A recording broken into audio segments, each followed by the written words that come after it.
بسم الله الرحمن الرحيم.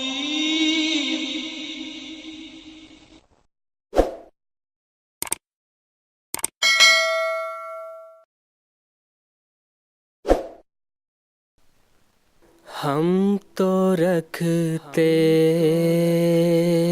ہیں مسلمانوں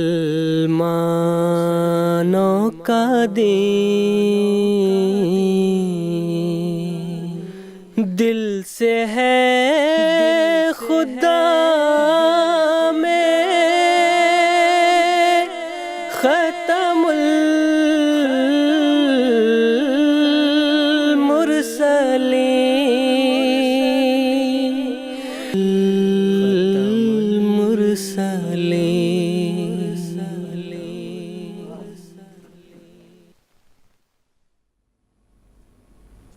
کہ جیسے کہ سورج اور چاند کا گرہن ایک ہی مہینے میں ہوا، تو کیا اس سے پہلے بھی کسی مہینے میں ایک ہی مہینے میں ان دونوں کا گرہن ہوا اور رمضان میں کبھی اس طرح ہوا؟ اور اسی طرح جو آپ نے ویسے پہلے بھی اس کی وضاحت کی ہے لم تکونا منذ خلق السماوات والارض، تو اس کی بھی تھوڑی اور تفصیل ناظرین کے لیے پیش فرمائیں۔ عرض یہ ہے کہ حضرت حافظ صالح محمد علیٰ الدین صاحب مرحوم و مغفور، ان کے بہت سے لیکچر ہیں اس کے اوپر اور ایک کتاب بھی ہے۔ حضرت خلیفۃ المسیح رابع رحمہ اللہ کے ارشاد کے مطابق انہوں نے اس پہ کافی تحقیق کی تھی۔ ان کی تحقیق یہ تھی کہ رمضان میں گرہن ماضی میں بھی ہوئے ہیں، لیکن وہ بہت معمولی اور محدود سطح کے گرہن تھے۔ بعض ایسے دور دراز سمندری علاقے میں، جنگلات میں، کسی جگہ سوال گرہن کا نہیں تھا۔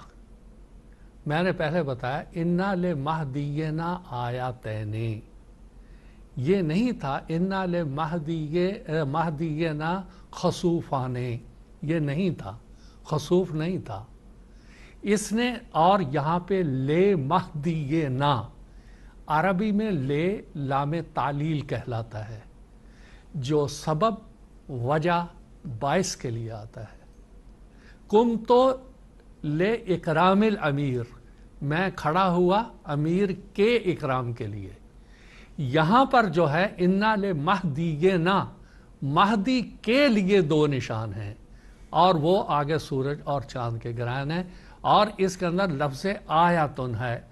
آیاتن مؤنث ہے، اور مؤنث کے ہوتے ہوئے یہ ساری آگے نشان حضرت مسیح موعود علیہ السلام کے بنے، جیسا کہ تفصیل پہلے بیان کی جا چکی ہے۔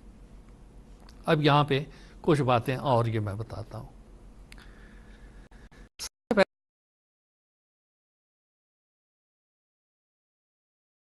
امام مہدی علیہ السلام خود موجود تھے، کیونکہ یہ ان کے لیے ظاہر ہوا تھا۔ یہاں ملک پنجاب نے اس کو بڑی وضاحت کے ساتھ دیکھا، اور حضرت مسیح موعود علیہ السلام نے نور الحق میں اس کا ذکر بھی کیا، اور بعض اعتراض کرنے والوں کے اعتراض پہ یہ بتایا کہ دیکھو نشان اپنے مدعی سے دور نہیں ہوتا، مدعی تو حضرت مسیح موعود علیہ السلام تھے، آپ کی صداقت کے لیے نشان ظاہر ہو رہا تھا، اس لیے سب سے زیادہ وضوح کے ساتھ اور نمایاں ہو کے یہ اس علاقے میں ظاہر ہوا۔ دوسرا یہ نشان کس طرح سے بنا؟ چاند کا گرہن اس کی مقررہ تاریخ میں لگنا، کون بتا سکتا ہے؟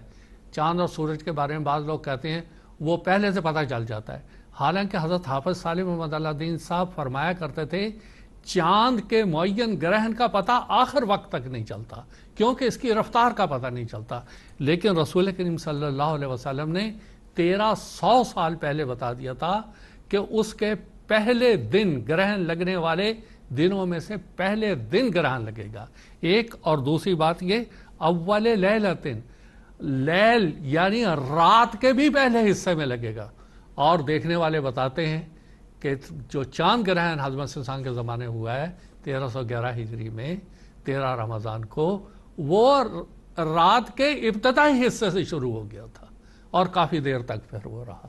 یعنی دو باتیں، ایک تو گرہن لگنے والے دنوں میں سے پہلے دن، اور گرہن لگنے والی رات میں سے ابتدائی رات میں اول یعنی لیل کے اول حصے میں وہ گرہن لگے گا۔ دیکھیں کتنی وضاحت اور کتنی باریکی سے یہاں بات سمجھائی جا رہی ہے۔ اور دوسری بات، سورج